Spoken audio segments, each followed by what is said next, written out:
ആകാശഗംഗയുടെ എല്ലാ മാന്യ പ്രേക്ഷകർക്കും പുതിയൊരു വീഡിയോയിലേക്ക് സ്വാഗതം.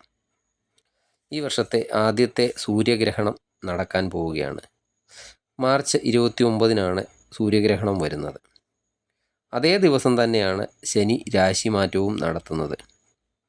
2025 പ്രധാന ഗ്രഹങ്ങൾക്കെല്ലാം രാശിമാറ്റം സംഭവിക്കുന്നുണ്ട്. ശനി രാശി മാറുന്നുണ്ട്, വ്യാഴം രാശി മാറുന്നുണ്ട്, രാഹു കേതുക്കൾ രാശി മാറുന്നുണ്ട്. ഈ ഗ്രഹങ്ങളെല്ലാം തന്നെ ദീർഘകാലം ഒരു രാശിയിൽ നിൽക്കുന്ന ഗ്രഹങ്ങളാണ്. ആ ഗ്രഹങ്ങൾക്കാണ് 2025 രാശിമാറ്റം സംഭവിക്കുന്നത്. മാർച്ച് 29-നാണ് സൂര്യഗ്രഹണവും സംഭവിക്കുന്നത്. അന്നേ ദിവസമാണ് ശനിയും രാശി മാറുന്നത്. ശനി കുംഭം രാശിയിൽ നിന്നാണ് മീനം രാശിയിലേക്ക് രാശി മാറുന്നത്. ഈ ശനിയുടെ ഈ രാശിമാറ്റം മൂലം പല രാശിക്കാർക്കും ഗുണവും ദോഷവും ഒക്കെ സംഭവിക്കുന്നുണ്ട്. മേടൻ രാശിക്കാർക്കാണെങ്കിൽ 7.5 ശനിയുടെയൊക്കെ ആരംഭം കുറിച്ചുകൊണ്ട് ശനി 12-ാം ഭാവത്തിലേക്കൊക്കെ വരുന്നതാണ്. ഇനി വരുന്ന ഒരു 7.5 വർഷക്കാലം മേടൻ രാശിക്കാർക്ക് 7.5 ശനിയുടെയൊക്കെ പ്രഭാവം ഉണ്ടാകുന്നതാണ്. അതിൽ ആദ്യത്തെ ചരണമായ 12-ാം ഭാവത്തിലേക്കാണ് ഇപ്പോൾ ശനി രാശി മാറുന്നത്. ഇടവൻ രാശിക്കാർക്ക് 11-ാം ഭാവത്തിലേക്കാണ് ശനി രാശി മാറുന്നത്. അത് 11-ാം രാശി അനുകൂലമായ രാശിയാണ്. അതുകൊണ്ട് ഇടവൻ രാശിക്കാർക്ക് അനുകൂല ഭാവത്തിലാണ് ശനി. മിഥുനം രാശിക്കാർക്ക് 10-ാം ഭാവത്തിലേക്കാണ് ശനി രാശി മാറുന്നത്. 10-ാം ഭാവം ശനിക്ക് അത്രയൊരു നല്ല ഭാവമല്ല. ജോലിസ്ഥലം, അതുപോലെ ജോലി ഇവയ്ക്കൊക്കെ പ്രാധാന്യം കൊടുക്കേണ്ട ഒരു സമയമാണ് ഇനി വരുന്ന ഒരു 2.5 വർഷക്കാലത്തോളം. കർക്കടകം രാശിക്കാണെങ്കിൽ ശനിയെ കൊണ്ടുള്ള ബുദ്ധിമുട്ടുകളൊക്കെ മാറി 9-ാം ഭാവത്തിലേക്കാണ് ശനി വരുന്നത്. ശനി മാറ്റം മൂലം കർക്കടക രാശിക്കാർക്ക് നല്ല ഗുണമാണ് ഉണ്ടാകുന്നത്. അടുത്ത ചിങ്ങൻ രാശിയാണ്. ചിങ്ങൻ രാശിക്കാർക്ക് 7-ാം ഭാവത്തിൽ നിന്ന് 8-ാം ഭാവത്തിലേക്കാണ് ശനി രാശി മാറുന്നത്.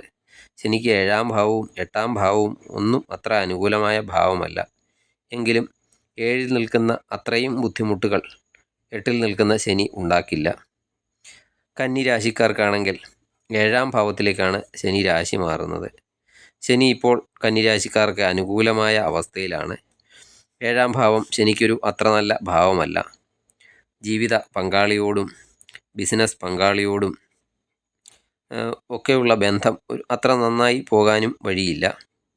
ആളുകളോടൊക്കെ നിങ്ങൾ ഈ സമയത്തൊക്കെ ഇടപെടുമ്പോൾ വളരെയധികം ക്ഷമ പാലിക്കേണ്ടതുണ്ട്. അതുപോലെ കാര്യങ്ങളൊക്കെ നടക്കുന്നതിന് ചെറിയ കാലതാമസവും ഒക്കെ ഉണ്ടാകുന്ന കാലമാണ്. തുലാക്കൂറുകാർക്ക് 5-ാം ഭാവത്തിൽ അത്ര അനുകൂലമല്ലാത്ത അവസ്ഥയിൽ നിന്ന് 6-ാം ഭാവമായ അനുകൂല അവസ്ഥയിലേക്കാണ് ശനി രാശിമാറ്റം നടത്തുന്നത്. അത് തുലാക്കൂറുകാർക്ക് ശനിയെക്കൊണ്ടുള്ള ഗുണഫലങ്ങളൊക്കെ വർദ്ധിപ്പിക്കുന്നതാണ്. വൃശ്ചികക്കൂറുകാർക്ക് 4-ാം ഭാവത്തിൽ അർദ്ധാഷ്ടമ ശനികാലമാണ് ഇപ്പോൾ നടക്കുന്നത്. ആ ശനികാലം കഴിയുകയാണ്. ഇനി 5-ലേക്കാണ് ശനി രാശി മാറുന്നത്. 5-ാം ഭാവവും ശനിക്ക് അത്രയൊരു അനുകൂലമായ ഭാവം അല്ലെങ്കിലും 4-ാം ഭാവത്തിൽ കഴിഞ്ഞ സമയത്തൊക്കെ ശനി നിൽക്കുന്നതിനേക്കാൾ ശനിയെക്കൊണ്ടുള്ള ഗുണഫലങ്ങളൊക്കെ വർദ്ധിക്കുന്നതാണ്. അടുത്തത് ധനുരാശിയാണ്. ധനുക്കൂറുകാർക്ക് 3-ാം ഭാവത്തിൽ ശനി അനുകൂല ഭാവത്തിലായിരുന്നു ഇത്രയും നാൾ. ഇനി രാശി മാറുന്നത് 4-ാം ഭാവത്തിലേക്കാണ്. ഇതിനെ അർദ്ധാഷ്ടമ ശനി എന്നാണ് പറയുന്നത്. ശനിയെക്കൊണ്ടുള്ള ഗുണഫലങ്ങൾ ഒക്കെ നിങ്ങൾക്കിനി അല്പം കുറയുന്നതാണ്. ഈ സമയത്ത് ധനുരാശിക്കാർ ശ്രദ്ധിക്കേണ്ടത് വാഹന ഉപയോഗം ശ്രദ്ധിക്കണം, അതുപോലെ കുടുംബം ശ്രദ്ധിക്കണം, സാമ്പത്തിക കാര്യങ്ങൾ ശ്രദ്ധിക്കണം, ഭൂമി ഇടപാടുകളൊക്കെ നടത്തുമ്പോൾ ശ്രദ്ധിക്കണം. അടുത്തത് മകരക്കൂറുകാർക്ക് 7.5 ശനികാലം അവസാനിക്കുകയാണ്. കഴിഞ്ഞ ഒരു 7.5 വർഷക്കാലം ശനിയെക്കൊണ്ടുള്ള ദോഷഫലങ്ങളൊക്കെ അനുഭവിച്ച ധാരാളം മകരക്കൂറുകാരുണ്ട്. ഇനി വരുന്ന 2.5 വർഷക്കാലത്തോളം ശനി 3-ാം ഭാവത്തിൽ അനുകൂലമായ സ്ഥിതിയിലൊക്കെ പോകുമ്പോൾ നിങ്ങൾക്ക് കഴിഞ്ഞ കാലങ്ങളിലൊക്കെ നഷ്ടപ്പെട്ട ആത്മവിശ്വാസമൊക്കെ വീണ്ടെടുക്കാൻ സാധിക്കുന്നതാണ്. അതുപോലെ ജീവിതത്തിൻ്റെ എല്ലാ മേഖലകളിലുമൊക്കെ വിജയം കൈവരിക്കാനും സാധിക്കുന്നതാണ്. ഇനി അടുത്ത കുംഭക്കൂറാണ്. കുംഭക്കൂറുകാർക്ക് 7.5 ശനിയുടെ അവസാന ഭാഗത്തിലേക്കാണ് ശനി രാശി മാറുന്നത്. അടുത്ത ഒരു 2.5 വർഷം കൂടി ശനിയെക്കൊണ്ടുള്ള അല്പം ബുദ്ധിമുട്ടുകളൊക്കെ കുംഭക്കൂറുകാർ അനുഭവിച്ചേ മതിയാകൂ. എന്നാലും ഇപ്പോൾ കുംഭക്കൂറുകാർക്ക് ജന്മശനി കഠിനമായ ദോഷം നൽകിക്കൊണ്ടിരിക്കുന്ന സമയമാണ്. ആ ദോഷത്തിൻ്റെ ഒരു കാൽഭാഗം ദോഷമേ ഇനി നിങ്ങൾക്ക് ശനിയെ കൊണ്ടുണ്ടാകൂ. അടുത്തത് മീനമാണ്. മീനക്കൂറുകാർക്ക് ശനി അവരുടെ ജന്മത്തിലേക്കാണ് രാശി മാറുന്നത്. ഇപ്പോൾ 12-ൽ നിൽക്കുന്ന ശനി തരുന്ന ദോഷത്തിൽ നിന്നും അല്പം കൂടുതൽ ദോഷം മീനക്കൂറുകാർക്ക് പ്രതീക്ഷിക്കാം. ദൈനംദിന പ്രവർത്തനങ്ങളൊക്കെ ശരിയായിട്ടൊക്കെ ചെയ്യാൻ ശ്രദ്ധിക്കുക. അതുപോലെ എന്ത് കാര്യങ്ങൾ ചെയ്യുമ്പോൾ അല്പം കാലതാമസമൊക്കെ മീനക്കൂറുകാർക്ക് ഉണ്ടാകാം. ഈ ശനി ജാതകത്തിൽ ദോഷസ്ഥാനങ്ങളിലൊക്കെ ഇരിക്കുന്നവർ, അതുപോലെ ഇപ്പോൾ 6, 8, 12 ഒക്കെ ഭാവാധിപന്മാരുടെയൊക്കെ ദശ നടക്കുന്നവർ, ഇവരൊക്കെയാണ് കൂടുതൽ ശ്രദ്ധിക്കേണ്ടത്. ശനി മാറുന്ന മാർച്ച് 29-ന് നിങ്ങൾ എന്തൊക്കെ വഴിപാടുകൾ ചെയ്യണം, അല്ലെങ്കിൽ എന്തൊക്കെ കാര്യങ്ങൾ ചെയ്യണം എന്ന് വീഡിയോയുടെ അവസാനം പറയുന്നുണ്ട്. ഇത് എല്ലാ രാശിക്കാരും, ശനിയെക്കൊണ്ടുള്ള ഗുണമുള്ള രാശിക്കാരും ശനിയെക്കൊണ്ട് ദോഷമുള്ള രാശിക്കാരും ഒക്കെ ചെയ്യേണ്ടതാണ്. സൂര്യഗ്രഹണവും അന്നേ ദിവസമാണ് നടക്കുന്നത്. ഇന്ത്യൻ സമയമനുസരിച്ച് മാർച്ച് 29-ന് ഉച്ചയ്ക്ക് 2:20-നാണ് സൂര്യഗ്രഹണം ആരംഭിക്കുന്നത്. വൈകിട്ടൊരു 4:17 ആകുമ്പോൾ അതിൻ്റെ പരമാവധി ഗ്രഹണത്തിലെത്തി 6:13 ആകുമ്പോഴേക്കും സൂര്യഗ്രഹണം അവസാനിക്കും. ഏകദേശം ഒരു 4 മണിക്കൂറൊക്കെ നീണ്ടു നിൽക്കുന്നതാണ് ഈ സൂര്യഗ്രഹണം. ഭാരതത്തിൽ ഇതിൻ്റെ പ്രഭാവം ഉണ്ടാകുന്നതല്ല.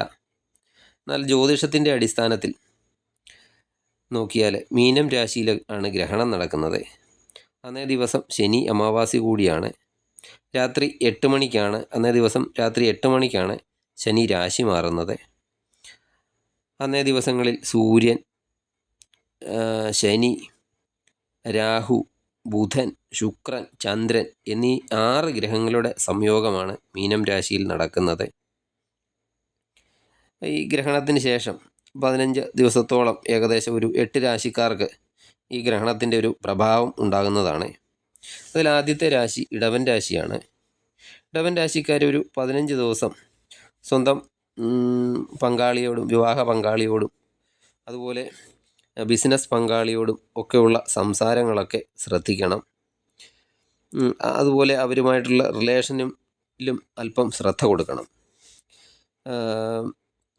അടുത്തത് മിഥുനം രാശിയാണ്. മിഥുനം രാശിക്കാർക്കൊക്കെ ഈ സമയത്ത് ഈ ഒരു 15 ദിവസത്തോളം അല്പം ചിലവുകളൊക്കെ വർദ്ധിക്കുന്നതാണ്.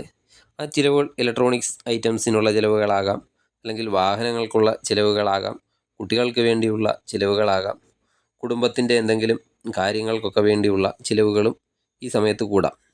ഒരു 15 ദിവസം ഈ ചിലവുകളുടെ കാര്യത്തിലൊക്കെ അല്പം ബുദ്ധിമുട്ടുകൾ ഉണ്ടാകും.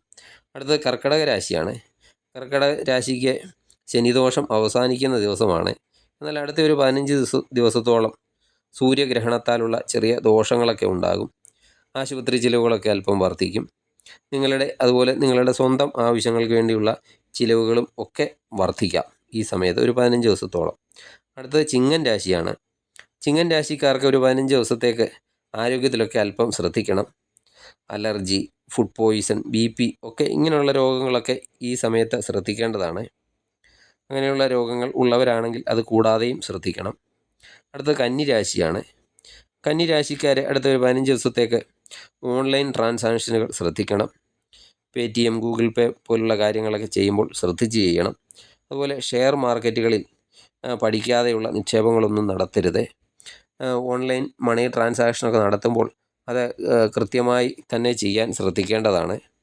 അടുത്തത് തുലാം രാശിയാണ്. തുലാം രാശിക്കാർക്ക് ഈ സൂര്യഗ്രഹണം കൊണ്ട് വളരെയധികം ഗുണകരമാണ്. തീർത്ഥയാത്രകൾക്കൊക്കെയുള്ള യോഗങ്ങൾ ഉണ്ടാകുന്നതാണ്. അപ്രതീക്ഷിതമായിട്ട് എവിടെന്നെങ്കിലുമൊക്കെ ധനലാഭം ഉണ്ടാകാം. 15 ദിവസം നിങ്ങൾക്ക് വളരെയധികം ഗുണകരമാണ്. അടുത്ത ധനുരാശിയാണ്. ധനുരാശിക്കാർക്കും ഈ സൂര്യഗ്രഹണം നല്ലതാണ്. ഉല്ലാസയാത്രകൾക്കൊക്കെ ഉള്ള യോഗം ഉണ്ടാകുന്നതാണ്. അതുപോലെ കുടുംബത്തെ എന്തെങ്കിലും കാര്യങ്ങൾ മൂലം സന്തോഷമൊക്കെ ഉണ്ടാകുന്നതാണ്. കുടുംബസംബന്ധമായ എന്തെങ്കിലും കാര്യങ്ങളൊക്കെ ചെയ്യാൻ താമസമോ തടസ്സമോ ഒക്കെ നേരത്തെ ഉണ്ടായിരുന്നെങ്കിൽ അതെല്ലാം മാറിക്കിട്ടുന്നതാണ് ഈ സമയത്ത്. അടുത്ത മീനം രാശിയാണ്. മീനം രാശിയിലാണ് ഗ്രഹണം നടക്കുന്നത്. അതുപോലെ 6 ഗ്രഹങ്ങളുടെ സംയോഗവും മീനം രാശിയിൽ നടക്കുന്നുണ്ട്. നിങ്ങൾക്ക് ഒരു 15 ദിവസത്തേക്ക് അപ്രതീക്ഷിതമായിട്ട് ധനനഷ്ടമൊക്കെ സംഭവിക്കാം. ചില സാധനങ്ങളുടെ നഷ്ടമോ അല്ലെങ്കിൽ മോഷണ ശ്രമമോ ഒക്കെ ഉണ്ടാകാം. സാമ്പത്തികവും മോഷണം ഉണ്ടാകാം. അതുപോലെ സൂര്യഗ്രഹണത്തിൻ്റെ പ്രഭാവം അനുഭവിക്കുന്ന 8 രാശികളിൽ 6 രാശിക്കാർക്ക് അല്പം ദോഷവും 2 രാശിക്കാർക്ക് ഗുണകരവുമാണ്. ഇനി ശനി മാറുന്ന ദിവസം എല്ലാ രാശിക്കാരും ശനീശ്വര ക്ഷേത്രത്തിൽ ശനീശ്വര പൂജ നടത്തുന്നത് വളരെയധികം ഗുണകരമാണ്. 23,000 തവണ അന്നേ ദിവസം ഓം ശനൈശ്വരായ നമ എന്ന മന്ത്രം ജപിക്കുന്നത് നല്ലതാണ്. അതുപോലെ അനാഥാലയങ്ങളിലോ വൃദ്ധസദനങ്ങളിലോ കഴിവിനനുസരിച്ചൊക്കെയുള്ള സംഭാവനകൾ ചെയ്യുന്നത് നല്ലതാണ്. അതുപോലെ ആഹാരം, വസ്ത്രം, മരുന്നുകൾ, ഈ മരുന്നുകൾ തൈലരൂപത്തിലൊക്കെയുള്ള മരുന്നുകൾ അർഹതപ്പെട്ടവർക്കൊക്കെ അന്നേ ദിവസം ദാനം ചെയ്യുന്നത് വളരെയധികം നല്ലതാണ്. സ്വന്തം വീട്ടിൽ നിന്ന് പാദരക്ഷകളില്ലാതെ നടന്ന് അടുത്ത ശാസ്താക്ഷേത്രത്തിലേക്ക് എത്തുകയും അവിടെ ഒരു 18 മിനിറ്റ് നേരം ഇരിക്കാതെ പ്രദക്ഷിണം ചെയ്യുകയും ചെയ്യുന്നത് വളരെയധികം ഗുണം ചെയ്യുന്നതാണ്. അതുപോലെ എള്ള് ശനീശ്വര ക്ഷേത്രത്തിൽ സമർപ്പിക്കുന്നത് നല്ലതാണ്. ശനിദോഷമൊക്കെ കുറഞ്ഞു കിട്ടുന്നതാണ്. നിങ്ങൾക്ക് ഈ വീഡിയോ ഇഷ്ടമായാൽ ലൈക്ക് ചെയ്യുക. സബ്സ്ക്രൈബ് ചെയ്യാതെ വീഡിയോ കാണുന്നവരാണെങ്കിൽ ദയവായി സബ്സ്ക്രൈബ് ചെയ്ത് കാണുക. മറ്റൊരു വീഡിയോയുമായി വീണ്ടും കാണാം. നന്ദി, നമസ്കാരം.